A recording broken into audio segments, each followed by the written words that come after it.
Hi guys! I can't believe we already reached over 100 subscribers on this channel. It feels like it was only yesterday since I made my 50 subscribers special. So thank you so much for your support.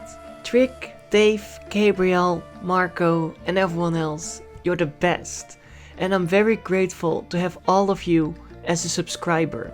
So thanks again. Just like my last special, I would like to review another one of my favorite games ever. And this time it's going to be What Remains of Edith Finch. And it's without a doubt the best walking simulator I have ever played. This game is so beautiful in so many ways, but I will save it for the review. So yeah, thanks again for everything. I love reading all the comments. Compliments are always nice, but some feedback is also welcome. So don't be afraid to say whatever you feel like. Alright, enjoy the video. Bye bye. What Remains of Edith Finch is a beautiful narrative-driven walking simulator that just oozes with passion and creativity.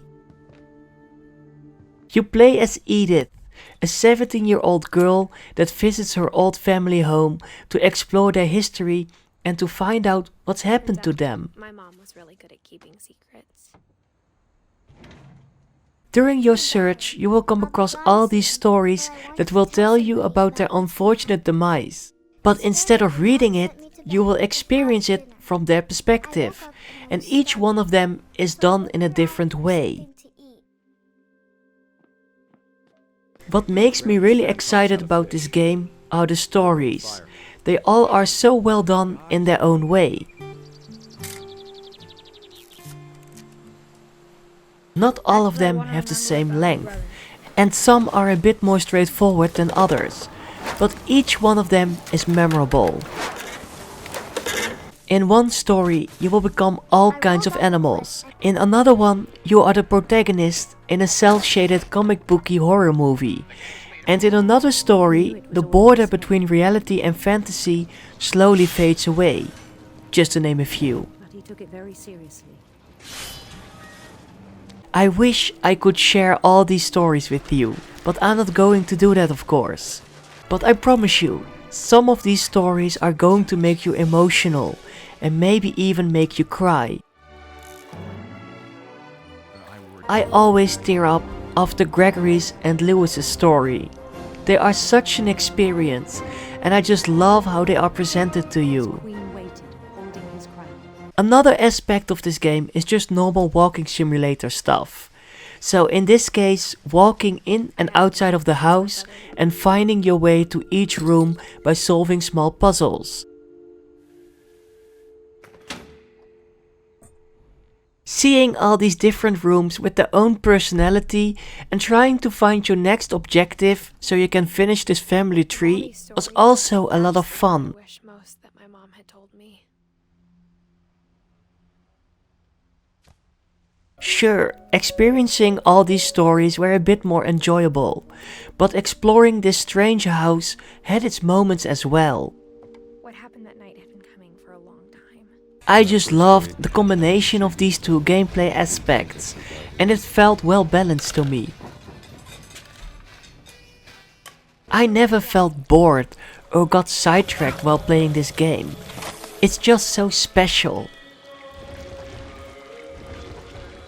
It's like a 2-hour movie with different styles and set pieces that's just so inspiring to watch, and you just have to finish it in one sitting. I also have to mention the technical aspect of this game, like the sound design, the voice acting and the music. All of them are top notch, and especially the voice acting by all these younger and older actors is really impressive. So in general, What Remains of Edith Finch is just a masterpiece in my opinion. Everything about this game hits the right mark. Both gameplay aspects are well done and very enjoyable.